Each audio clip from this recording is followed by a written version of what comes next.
പ്രിയപ്പെട്ടവരെ, യുടെ എല്ലാ തന്ത്രപരമായ നീക്കങ്ങളെയും ഇപ്പോൾ ഇറാൻ പൊളിച്ച് കയ്യിൽ കൊടുത്തിരിക്കുകയാണ്. ഇറാന്റെ ഹോർമുസ് കടലിടുക്കിലുള്ള ഉപരോധത്തെ മറികടക്കാൻ തയ്യാറാക്കിയ പദ്ധതികളാണ് ഇപ്പോൾ ആകെ തകർന്നടിയുന്നത്. ഈ മാപ്പ് ശ്രദ്ധിച്ചാൽ നിങ്ങൾക്ക് കാര്യങ്ങൾ മനസ്സിലാക്കാൻ സാധിക്കും. ഈ വെളുത്ത നിറത്തിൽ കാണുന്നത് ഇത് ഒമാനാണ്, ഇതാണ് അതേസമയത്ത് ഈ ഒമാനിന്റെ ഭാഗം തന്നെയാണ് ഹോർമുസ് കടലിടുക്കിന്റെ ഈ ഏറ്റവും അറ്റത്ത് നിൽക്കുന്ന ഈ ഭാഗം ഒമാൻ തന്നെയാണ്. എന്നാൽ അതിന്റെ ഇടയിൽ യുടെ ഫുജൈറ എന്ന് പറയുന്ന സ്ഥലം ഇവിടെയാണുള്ളത്. യുടെ എണ്ണ ഉൽപാദനം പ്രധാനമായി നിലനിൽക്കുന്നത് ഹബിഷാൻ ടെർമിനലിലാണ്. ഇത് അബുദാബിയിലാണ് നിലനിൽക്കുന്നത്. ഈ അബുദാബിയിൽ തന്നെ വേറെയും ചില ടെർമിനലുകളുണ്ട്, അതുപോലെ ദുബൈയിലും ടെർമിനലുകളുണ്ട്. എന്നാൽ ഈ ഹബിഷാനിൽ നിന്ന് നേരെ പൈപ്പ് ലൈൻ വഴി ഫുജൈറയിലേക്ക് എത്തിച്ച് ഇവിടെ നിന്നും കപ്പലുകൾ വഴി എണ്ണ പുറത്തേക്ക് കൊണ്ടുപോവുക എന്നതാണ് യുടെ പ്രധാനപ്പെട്ട പദ്ധതി. ഫുജൈറ ടെർമിനൽ മുമ്പും വർക്ക് ചെയ്തുകൊണ്ടിരിക്കുന്നത് തന്നെയാണ്.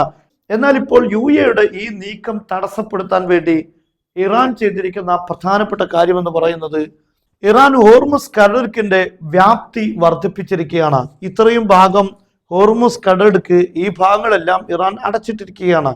അതോടൊപ്പം തന്നെ ഹോർമുസ് കടലിടുക്കിൽ ഈ ഭാഗം യുടെ ഈ എണ്ണ ഉൽപാദനത്തിന്റെ ഈ ഭാഗം, അല്ലെങ്കിൽ പൈപ്പ് ലൈൻ എത്തുന്ന ഈ ടെർമിനലിന്റെ ഭാഗം, ഈ ഭാഗത്തേക്ക് കൂടെ അവരുടെ നിയന്ത്രണം അവർ നീട്ടിയിരിക്കുകയാണ്. അതുകൊണ്ട് തന്നെ ഇപ്പോൾ ഈ ഫുജൈറയിലെ യുടെ ഈ ടെർമിനലിലേക്ക് കപ്പൽ എത്തിക്കാൻ പറ്റാത്തൊരു സാഹചര്യമാണ് ഉള്ളത്. ഏകദേശം ഇത്രയും ഭാഗം എത്തിയാൽ തന്നെ കപ്പലുകൾ തിരിഞ്ഞു പോകേണ്ട സാഹചര്യമാണുള്ളത്. ഇങ്ങോട്ട് എത്തിക്കഴിഞ്ഞാൽ ഇറാൻ ആക്രമിക്കും എന്നതാണ് ഇപ്പോഴത്തെ സാഹചര്യം. യഥാർത്ഥത്തിൽ ഈ നീക്കങ്ങളെ കൊണ്ടെല്ലാം ഗുണം ലഭിക്കുന്നത് അമേരിക്കയ്ക്കും ഇസ്രയേലിനും തന്നെയാണ്. എന്നാൽ ഇറാന്റെ ഈ നീക്കത്തെ പരാജയപ്പെടുത്താൻ ഇസ്രയേലിനും അമേരിക്കയ്ക്കും ഒപ്പം ചേർന്നുകൊണ്ടാണ് ഈ പദ്ധതികളെല്ലാം തയ്യാറാക്കിക്കൊണ്ടിരിക്കുന്നത്. മാത്രമല്ല, നമുക്കറിയാം സൗദി അറേബ്യയുമായി ഒരു ഭിന്നതയിലേക്ക് എത്തുന്ന നീക്കമാണ് കഴിഞ്ഞ ദിവസം ഓപെക്കിൽ നിന്നും ഓപെക് പ്ലസിൽ നിന്നും പിന്മാറുന്നതിലൂടെ ഉണ്ടായിരിക്കുന്നത്. എന്നാൽ ഈ പിന്മാറുന്നതിലൂടെ ക്ക് ലഭിക്കുന്ന ബെനിഫിറ്റ് കൂടുതൽ എണ്ണ പുറത്തേക്ക് എത്തിക്കാൻ സാധിക്കും, വിറ്റഴിക്കാൻ സാധിക്കും, കൂടുതൽ ലാഭം ഉണ്ടാക്കാൻ സാധിക്കുമെന്നതാണ്. എന്നാൽ ഈ സാഹചര്യത്തിൽ അതിൽ നിന്ന് പിന്മാറിയതിലൂടെ വേറെയും ചില ലക്ഷ്യങ്ങളുണ്ട്. അതായത് എണ്ണ പുറത്തു പോകാത്ത സാഹചര്യത്തിൽ അമേരിക്കക്ക് പിടിച്ചു നിൽക്കാൻ കഴിയുന്നില്ല. യൂറോപ്യൻ രാഷ്ട്രങ്ങൾ വലിയ പ്രതിസന്ധിയിലാണ്. ഇത് കാരണം ഇറാനെ ഉപരോധത്തിലാക്കാൻ ന് കൂടുതൽ സമയം കഴിയില്ല. കാരണം അതിലേറെ ഗുരുതരമായ പ്രത്യാഘാതങ്ങൾ അമേരിക്കയിൽ തന്നെ വില വർധനവിലൂടെ ഉണ്ടാവുകയാണ്. അതുകൊണ്ട് അത് പിടിച്ചു നിൽക്കാൻ അമേരിക്കക്ക് സാധിക്കുന്നില്ല. എന്നാൽ കൂടുതൽ എണ്ണ പുറത്തെത്തിച്ച് ഈ ഒരു പ്രശ്നം പരിഹരിക്കുക എന്നതാണ് ഇതിലൂടെ തയ്യാറാക്കിയ പദ്ധതി. അതോടൊപ്പം ഡിമാൻഡുള്ള സമയത്ത് കൂടുതൽ എണ്ണ പുറത്തേക്ക് എത്തിക്കാൻ സാധിക്കുക എന്നത് അത് മറ്റൊരു ബിസിനസ് മൈൻഡാണ്. എന്തായിരുന്നാലും ഈ നീക്കങ്ങൾ, അതായത് ഫുജൈറ ടെർമിനലിലൂടെ കൂടുതൽ എണ്ണ പുറത്തേക്ക് എത്തിക്കുക എന്നത് ഇറാനെ സംബന്ധിച്ചിടത്തോളം അവരിപ്പോൾ ഹോർമുസ് കടലിടുക്കിൽ നെതിരെ ഏർപ്പെടുത്തിയിരിക്കുന്ന ഈ ഒരു നിയന്ത്രണം, അല്ലെങ്കിൽ കപ്പലുകൾക്ക് ഏർപ്പെടുത്തിയ നിയന്ത്രണത്തിന് അതൊരു പാരയാണ് എന്ന് അവർക്കറിയാം.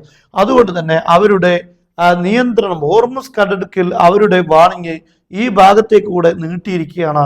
അതായത് ഫുജൈറ ടെർമിനലിൽ നിന്ന് എണ്ണ പുറത്തേക്ക് കൊണ്ടുപോകാൻ സാധിക്കാത്ത വിധം അതിനെ നിയന്ത്രിച്ചിരിക്കുകയാണ്.